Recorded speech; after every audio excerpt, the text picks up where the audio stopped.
بسم الله الرحمن الرحيم الحمد لله والصلاة والسلام على رسول الله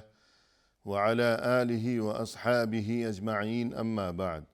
ناظرین کرام السلام علیکم ورحمۃ اللہ وبرکاتہ۔ مسلمان کے شب و روز کے عنوان سے اس پروگرام کے ہمراہ ہم آپ کی خدمت میں حاضر ہیں۔ آج کی اس ملاقات میں ہمارا موضوع گفتگو ہے جنتی شخص۔ رسول اللہ صلی اللہ علیہ وسلم نے ایک بار جب کہ وہاں مسجد نبوی میں بہت سے صحابہ کرام رضوان اللہ علیہم اجمعین تشریف فرما تھے، تب آپ صلی اللہ علیہ وسلم نے انہیں مخاطب کرتے ہوئے یوں ارشاد فرمایا کہ یطلع علیکم الآن رجل من اہل الجنہ، ابھی تمہارے سامنے ایک شخص آنے والا ہے جو کہ جنت والوں میں سے ہے۔ آپ صلی اللہ علیہ وسلم نے جب یہ ارشاد فرمایا تو ظاہر ہے کہ تمام صحابہ کرام جو اس موقع پر وہاں موجود تھے وہ نہایت بے قراری کی کیفیت میں دروازے کی جانب دیکھنے لگے کہ کون ہے وہ خوش نصیب ترین انسان جو کہ ابھی یہاں اندر داخل ہونے والا ہے، اور جس کے بارے میں آپ صلی اللہ علیہ وسلم نے ابھی یہ یادگار الفاظ ارشاد فرمائے ہیں کہ وہ جنتی ہے۔ چنانچہ انصار مدینہ میں سے ایک شخص اندر داخل ہوا، اور اس کے بعد یہ راوی انس بن مالک رضی اللہ عنہ فرماتے ہیں کہ جب دوسرا دن ہوا تب بھی آپ صلی اللہ علیہ وسلم نے اپنے یہی الفاظ دہرائے، فرمائے کہ یطلع علیکم الآن رجل من اہل الجنہ، کہ ابھی تمہارے پاس آنے والا ہے ایک شخص جو کہ جنتی ہے، اور سبھی لوگ دروازے کی جانب دیکھنے لگے۔ اور تب دوسرے دن بھی وہی انصاری شخص مسجد میں داخل ہوا، اور پھر تیسرے روز بھی یہی معاملہ درپیش آیا کہ آپ صلی اللہ علیہ وسلم نے اپنے یہی الفاظ ارشاد فرمائے، اور پھر وہی شخص تیسرے دن بھی مسجد میں اندر آیا۔ تو یہ راوی انس بن مالک رضی اللہ عنہ فرماتے ہیں کہ تیسرے دن ایسا ہوا کہ جب یہ انصاری شخص کہ جس کے بارے میں رسول اللہ صلی اللہ علیہ وسلم نے یہ کلمات ارشاد فرمائے تھے کہ یہ جنتی شخص ہے، جب یہ مسجد سے نکل کر روانہ ہوا تو وہاں موجود حضرات صحابہ کرام میں سے عبداللہ بن عمرو بن العاص رضی اللہ عنہ وہ اس کے پیچھے روانہ ہو گئے، اور راستے میں اسے روک کر انہوں نے یعنی عبداللہ بن عمرو بن العاص نے اس انصاری شخص کو یوں کہا کہ مجھے کوئی مجبوری درپیش ہے کہ کسی مجبوری کی بنا پر میں 3 دن اپنے گھر نہیں جا سکتا، لہذا اگر آپ مجھے اجازت عنایت فرمائیں کہ 3 دن میں آپ کے گھر میں رہائش اختیار کر سکوں، تو جواب میں اس انصاری شخص نے اسے مرحبا کہا اور ان کی اس بات کو قبول کیا۔ چنانچہ یہ عبداللہ بن عمرو بن العاص رضی اللہ عنہ فرماتے ہیں کہ میں 3 دن 3 رات ان کے گھر میں رہا، اور یہ کہ مجھے اس شخص کا کوئی ایسا خاص اچھا عمل تو نظر ہی نہیں آیا، اور میں در حقیقت یہ جاننا چاہتا تھا کہ وہ کیا خاص عمل ہے جو یہ انجام دیتا ہے، اور جس عمل کی بدولت اس کا اس قدر عظیم ترین مقام و مرتبہ ہے کہ دنیا میں ہی یہ چلتا پھرتا جنتی انسان دنیا کی زندگی میں ہی جسے رسول اللہ صلی اللہ علیہ وسلم نے یہ خوشخبری سنا دی ہے، اس عظیم ترین خوشخبری سے شاد کام فرما دیا ہے کہ یہ جنتی ہے، یہاں دنیا میں اس زمین پر چلتا پھرتا یہ جنتی شخص تو شاید کوئی بہت ہی اہم ترین عمل یہ انجام دیا کرتا ہوگا۔ ظاہر ہے کہ اس عمل کے بارے میں ہمیں بھی علم ہونا چاہیے، تو یہی جاننے کی غرض سے یہ اس کے گھر میں رہے 3 دن، لیکن یہ کہتے ہیں کہ مجھے تو کوئی ایسا خاص عمل نظر ہی نہیں آیا کہ ہر کوئی عام مسلمان جس طریقے کے مطابق اپنی عام معمول کی زندگی اور معمول کے شب و روز بسر کیا کرتا ہے تو وہی اس کے بھی وہی معمولات تھے، کوئی بھی خاص عمل نظر نہیں آیا۔ تو یہ کہتے ہیں کہ آخر جب 3 دن مکمل ہو گئے تب میں نے ان سے یوں کہا کہ مجھے کوئی مجبوری نہیں تھی،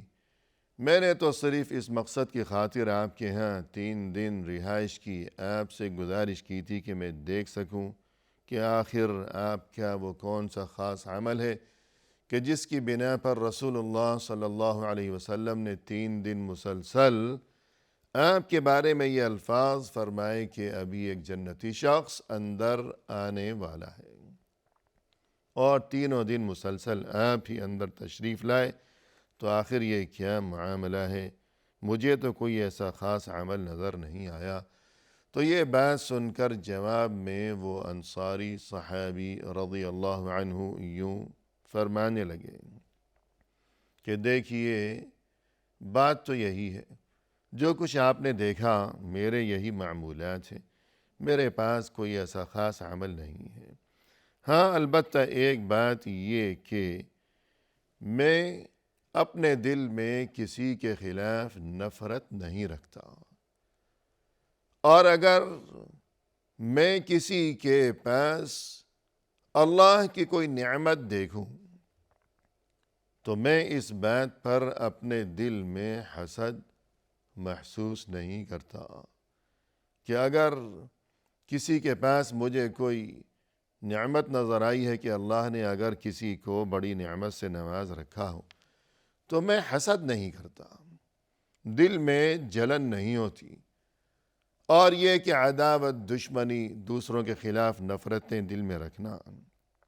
تو اس چیز سے میں ہمیشہ بچنے کی پابندی کیا کرتا ہوں۔ تب یہ عبداللہ ابن عمرو ابن العاص رضی اللہ عنہ فرمانے لگے کہ پھر یقیناً یہی وہ عظیم ترین صفت ہے اور خوبی ہے اس عظیم ترین انسان کی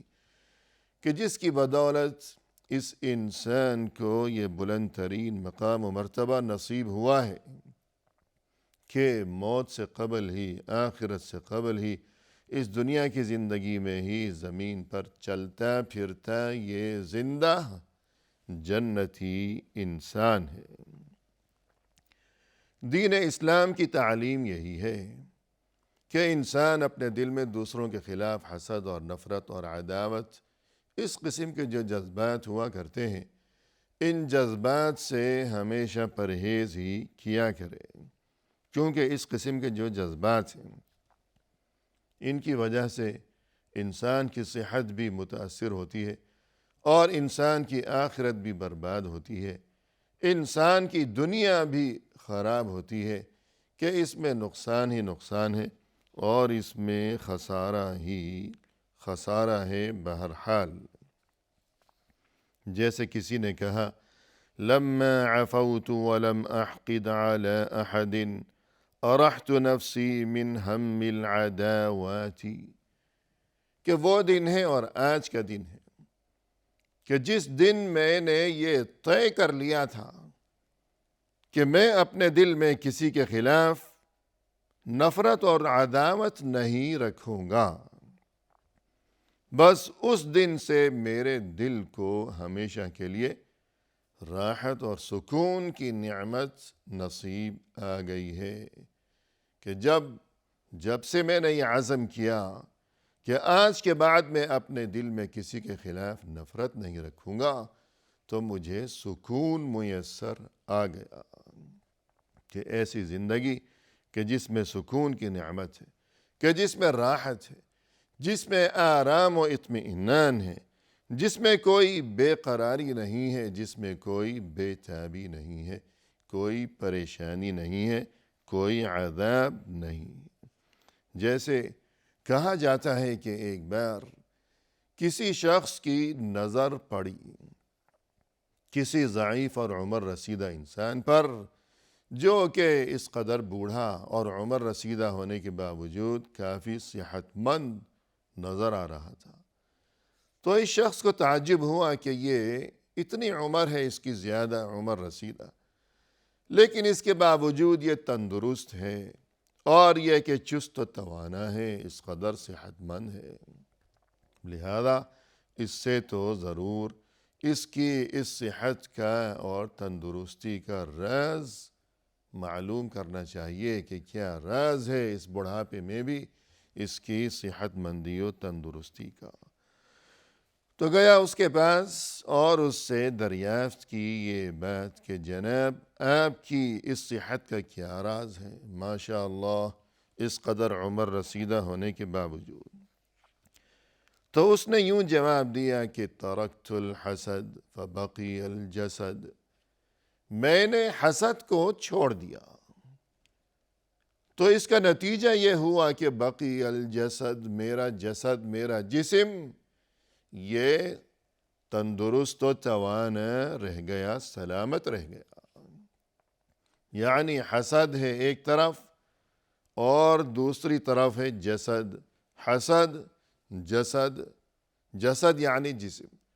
اگر انسان اپنے دل میں حسد کو پالے گا تو جسد یعنی جسم باقی نہیں رہے گا۔ یہ حسد اس کے جسد کو یعنی جسم کو، صحت کو برباد کر ڈالے گا۔ یہ حسد اسے کھا لے گا، لیکن اس نے اپنے دل میں حسد کو نہیں پالا، حسد کو چھوڑ دیا، تو نتیجہ یہ ہوا کہ جسد یعنی جسم سلامت رہ گیا، کہ اس قدر بوڑھا ہے، عمر رسیدہ ہے، لیکن جسمانی صحت اس کی خوب عمدہ ہے، برقرار ہے۔ الغرض دل کو حسد سے، نفرتوں سے، عداوتوں سے پاک اور صاف رکھنا، یہی تمام گزشتہ ادیان میں بھی تعلیم دی گئی ہے، اور دین اسلام میں بھی یہی تعلیم دی گئی ہے۔ قرآن کریم میں اللہ سبحانہ و تعالی نے اپنے نبی صلی اللہ علیہ وسلم کو مخاطب کرتے ہوئے ارشاد فرمایا، خذ العفو وأمر بالعرف وأعرض عن الجاہلین۔ اے ہمارے نبی صلی اللہ علیہ وسلم، آپ ہمیشہ عفو و درگزر کو اپنائیے، اور یہ کہ بھلائی کا حکم دیتے رہیے، اور یہ کہ جو ناسمجھ قسم کے لوگ ہیں آپ ان سے روگردانی کیجئے، ان سے منہ موڑ لیجئے۔ تو یہی سبق اور یہی حکم در حقیقت قرآن کریم میں اللہ عز و جل کی جانب سے اپنے نبی صلی اللہ علیہ وسلم کی وساطت سے ہم سبھی کے لیے ہے کہ عفو و درگزر سے کام لیا کرو، اور یہ کہ بھلائی کا حکم دیتے رہو، اور یہ کہ جو کوئی ناسمجھ قسم کا انسان ہو، اگر وہ کبھی کوئی نامناسب قسم کی بات کرے ہمارے سامنے، تو اس سے الجھنے کی بجائے ہمیں تعلیم یہ دی گئی ہے کہ وَأَعْرِضْ عَنِ الْجَاهِلِينَ، کہ اس قسم کے مواقع پر ہم اس سے الجھنے کی بجائے، معاملے کو اور تلخی کو بڑھانے کی بجائے، اور یہ کہ نفرتوں اور رنجشوں کو بڑھانے کی بجائے ہمیں چاہیے کہ ہم اس سے منہ پھیر لیں، روگردانی کریں، اور یہ کہ بات کو بدل دیا جائے۔ رسول اللہ صلی اللہ علیہ وسلم نے ایک موقع پر یوں ارشاد فرمایا اپنے ایک صحابی عقبہ ابن عامر رضی اللہ عنہ کو مخاطب کرتے ہوئے، فرمایا کہ یا عقبہ صل من قطعک وأعط من حرمک واعف عن من ظلمک دیکھو اے عقبہ، جس کسی نے تم سے تعلق توڑ ڈالا ہو تم اس سے تعلق جوڑ کر رکھو، جس کسی نے تم سے اپنا رشتہ توڑ ڈالا ہے تم اس سے رشتہ جوڑ کر رکھو، یہ ایک بات۔ اور دوسری بات یہ کہ وَأَعْطِ مَنْ حَرَمَكَ، جس کسی نے تمہیں محروم کیا ہو تم اسے دو۔ کسی نے اگر تمہیں محروم رکھا ہے کہ اس کے ہاتھ میں، اس کے اختیار میں، کہ وہ کوئی با اختیار قسم کا انسان تھا، یا فرض کیجئے کہ پڑوسی ہے، رشتہ دار ہے، یا کوئی بڑا ہے، یا کوئی بھی ہے، کہ سبھی کو کچھ دیا، تمہیں نہیں دیا، تمہیں محروم رکھا، لیکن تم جواب میں ایسا نہ کرو، تم اسے محروم مت رکھو، تم اسے دو۔ اور تیسری بات یہ کہ وَاعْفُ عَمَّنْ ظَلَمَكَ، جس کسی نے تم پر ظلم کیا ہو تم اسے معاف کر دو، کہ ظلم و زیادتی کا جواب ظلم و زیادتی سے نہ دینا، بلکہ ظلم جس کسی نے کیا ہو تو جواب میں تم ظالم کو معاف کر دینا۔ تو یہ ہیں قیمتی ترین تعلیمات محسن انسانیت، رسول انسانیت، یعنی رسول اللہ صلی اللہ علیہ وسلم کی جانب سے۔ قرآن کریم میں ارشاد ربانی ہوا، فرمایا کہ فَمَنْ عَفَا وَأَصْلَحَ فَأَجْرُهُ عَلَى اللَّهِ، جس کسی نے معاف کر دیا اور صلح کی کوشش کرتا رہا تو اس کا اجر و ثواب تو خود اللہ کے ذمے ہے۔ اسی طرح فرمایا قرآن کریم میں فَاعْفُ عَنْهُمْ وَاصْفَحْ إِنَّ اللَّهَ يُحِبُّ الْمُحْسِنِينَ، تم معاف کر دیا کرو اور درگزر سے کام لیا کرو، کیونکہ یقیناً اللہ تو پسند فرماتا ہے احسان کرنے والوں کو۔ گویا کہ معاف کر دینا اور عفو و درگزر سے کام لیتے رہنا، یہ بڑی نیکی ہے، اور اللہ تو نیکی کرنے والوں کو پسند فرماتا ہے۔ وآخر دعوانا ان الحمد للہ رب العالمین۔